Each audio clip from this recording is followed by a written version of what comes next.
कभी सोचा है कि अगर कोई किसी पर झूठा आपराधिक आरोप लगा दे तो क्या होता है? सालों तक केस चलता है और आखिर में इंसान बेगुनाह साबित हो भी जाए तो उसकी इज्जत, उसका वक्त, उसकी मानसिक शांति, उसका क्या? भारत का नया आपराधिक कानून इसी मुश्किल सवाल का जवाब लेकर आया है। आइए समझते हैं कि ये कैसे काम करता है। जरा सोचिए, किसी की अपने पड़ोसी से मामूली कहासुनी हो गई और उसने गुस्से में आके चोरी का झूठा इल्जाम लगा दिया। अब अदालत में तो सच सामने आ ही जाएगा और वो इंसान बरी भी हो जाएगा, लेकिन उस पूरे प्रोसेस में समाज में जो उसकी प्रतिष्ठा गई, जो पैसा बर्बाद हुआ और जो मानसिक तनाव झेला, उसकी भरपाई कैसे होगी? यही वो अन्याय है जिसे हमारा नया कानून खत्म करना चाहता है। और इसी अन्याय का जवाब है भारतीय नागरिक सुरक्षा संहिता की धारा 273। ये वो प्रावधान है जो झूठे आरोप लगाने वालों के लिए कह सकते हैं कि खेल के नियमों को ही बदल देता है और पीड़ितों को तुरंत राहत देने का एक जरिया बनता है।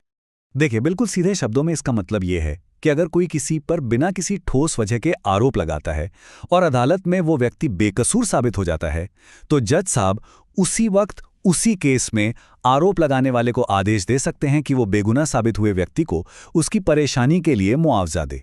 कोई अलग केस नहीं, कोई लंबा इंतजार नहीं, फैसला तुरंत। इस पूरे कानून की जो जान है ना, वो इन्हीं चंद शब्दों में छिपी है: उचित आधार। सब कुछ इसी पर टिका है। मजिस्ट्रेट को बस ये देखना है कि आरोप लगाने के पीछे वाकई कोई वजनदार कारण था भी या बस हवा में बात की गई थी। अगर जवाब नहीं है तो फिर मुआवजे का दरवाजा खुल जाता है। तो फिर सवाल ये उठता है कि ये मुआवजा पाने की पूरी प्रक्रिया असल में काम कैसे करती है। चलिए इसे एक एक करके स्टेप बाय स्टेप समझते हैं।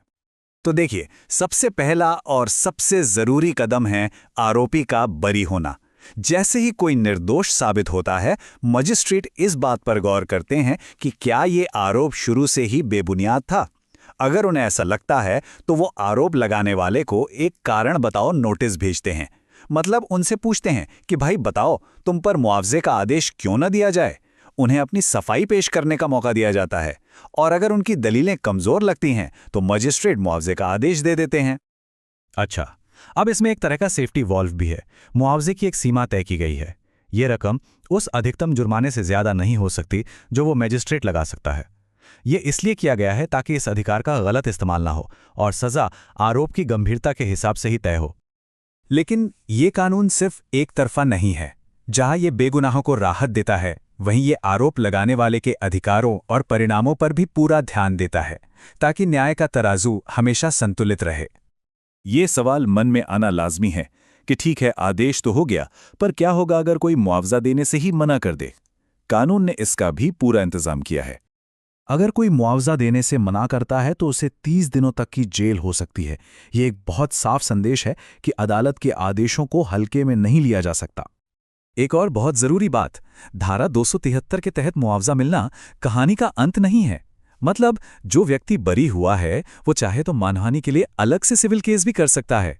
हाँ, अगर वहां भी हर्जाना तय होता है तो धारा 273 के तहत जो रकम मिली है उसे उसमें से एडजस्ट कर लिया जाएगा।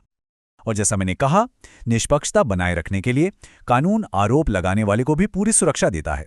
उन्हें अपनी बात समझाने का मौका मिलता है। वो मुआवजे के आदेश के खिलाफ ऊपरी अदालत में अपील कर सकते हैं और जब तक अपील पर फैसला नहीं आ जाता तब तक मुआवजे का भुगतान भी रोक दिया जाता है।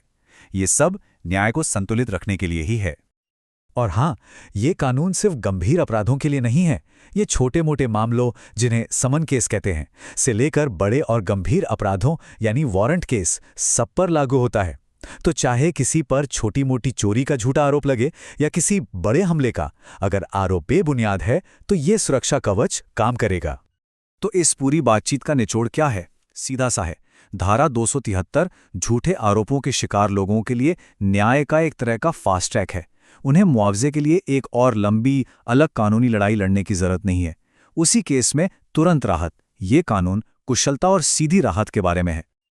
और आखिर में एक सवाल जो सोचना जरूरी है, क्या ये नया कानून लोगों को झूठे आरोप लगाने से रोकेगा? या फिर कहीं ऐसा तो नहीं होगा कि असली पीड़ित भी किसी डर से शिकायत करने से कतराने लगें? इसका असर तो खैर वक्त ही बताएगा, लेकिन ये हमारी न्याय प्रणाली के लिए सोचने वाला एक बहुत ही दिलचस्प पहलू है।